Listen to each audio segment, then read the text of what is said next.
Okay, so this is going to be my review of my Palmetto State Armory Saber 10 build. So, quick overlay of what this actually is, what we have here. Okay, so this is the Palmetto State Armory 308 nitrated barrel with chrome bolt carrier group upper, paired with a blem polished trigger. Kind of looks like it's nickel boron, but anyway, because it lower. I believe it's got their injected molded grip. So I caught the upper on sale for $630 on Black Friday sale, and I caught the lower when it was available. The reason why I went with this lower was because I initially intended to change out all the furniture. Well, come to find out, I really like all the furniture, and I was going to change out the trigger. In fact, I've got a 2-stage nickel boron trigger. I'm still not sure whether or not I'm going to actually install this thing because I love the trigger in this thing. So now we've got mounted to this a Vortex Viper PST2 5x25 MOA reticled scope with a Vortex Spark 2 2 MOA red dot. Scope caps I found on Amazon. They are side to flip. So you just kind of push that. And that gets that out of the way. So that way that is good to go.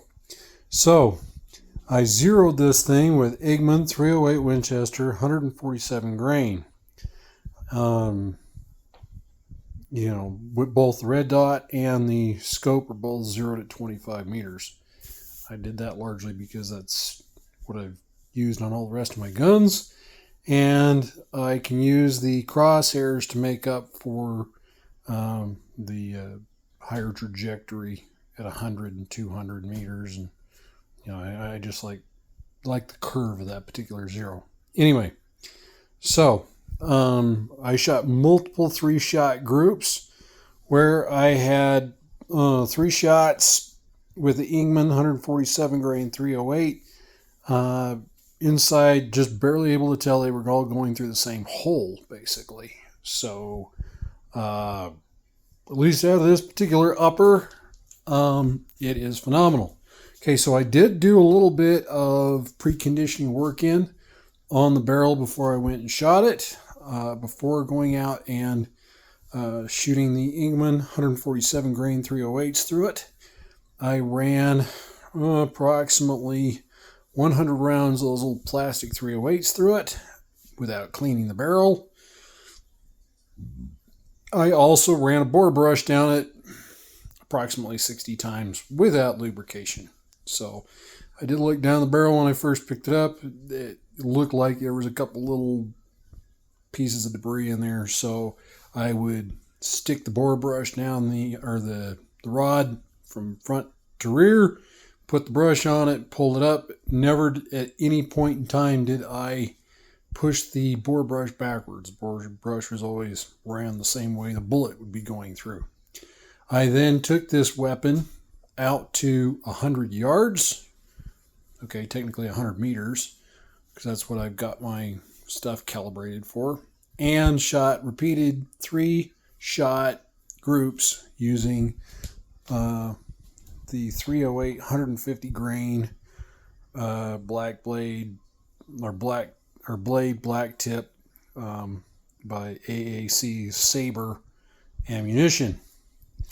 So what was the result of that? Well, I got several 3/4 inch groups, and I got an 1.5 inch group, and I did get a group where I had one flyer, where on a U.S. Army M4 zeroing target, which here I'll go grab you really quick so you can see what we're got going.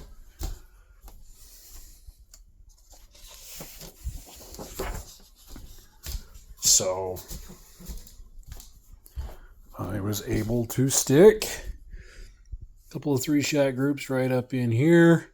So using the 5 MOA mark right here. The grouping was right here. So I would say that pretty accurate. So yeah, so once again, that was all zeroing was done off a lead sled. Groups were done off a lead sled. I was able to, using the red dot and same saber 150 grains off of that is a Magpul bipod that has been mounted to a quick release. I believe it's a 1-inch riser mount I bought off of eBay for Amazon for like $15 to allow me to put that on and off different rifles quickly. So,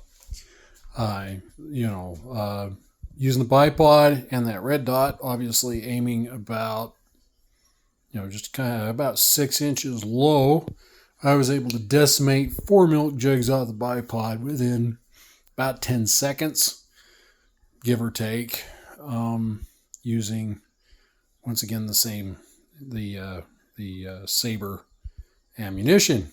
So I think that this gun is going to work phenomenally for its intended purpose, which is to bust milk jugs and hit silhouettes all the way out to steel gongs out to 1,000 yards.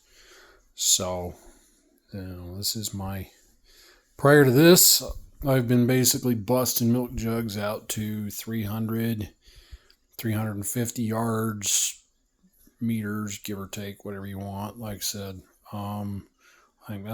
so with regular old AR-15s and 2 MOA red dots, which my brothers can't seem to do and my dad can't seem to do using their AR-15s.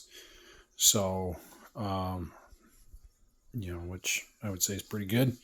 I'm not going to lead sled this thing to go out to range because I feel like that's kind of cheating. I'm not going to carry a lead sled while I'm out taking this out and, shooting coyotes or potentially shooting at elk. So we're going to run her off the bipod and we're going to see what we can do with her. So if this was helpful, or if you have any questions, feel free to ask them.